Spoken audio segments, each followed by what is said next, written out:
අත්තක වශයෙන්ම සන්තෝෂයි. ඒ කියන්නේ අපි හිතපු නැති දෙයක් හිතපු නැති විදියට මේ වගේ ලොකු ප්‍රොජෙක්ට් එකක් නැත්නම් මේ ස්ථානයක් කරපු ගැන සන්තෝෂයි. ඒ කියන්නේ අපේ රටත් මේ ලෝකයේ අනිත් රටවලුත් එක්ක සංසන්දනය කරලා බැලුවායින් පස්සේ ඒ රටවල් වල කරන ආකාරයෙන් අපේ රටත් ඒ තත්ත්වයට ගේන්න වැඩපිළිවෙලක් කරන එක ගැන සන්තෝෂයි. අනිවාර්යයෙන් මේ හැදුණා නම් ලංකාව තවත් ටිකක් වෙනමඩයි ලස්සනටයි ලෝකයේ හොඳට නම පවතින විදිහට තියෙයි. ලංකාව කියවම මුළු ලෝකෙම කිව්වම ලංකාව ගැන ටක් ගාලා දැනගන්න.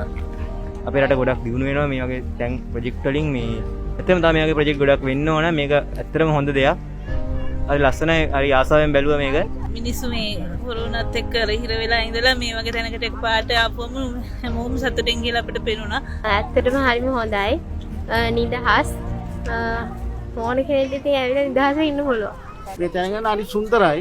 ඒ කියන්නේ මේ අමුතු මේ පිටසර මේ අමුතු තැනකට ආවා වගේ මේ කියන්නේ අමුතු මේ පිට රටකට ගියා වගේ මේ ඇඟීමක් දැනෙනවා අපිට.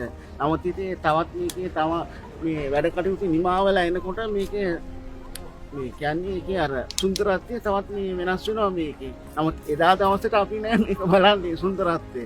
නමුත් අද නම් ගොඩක් මිනිස්සු මෙතෙන්ට එනවා. හරි ලස්සනයි.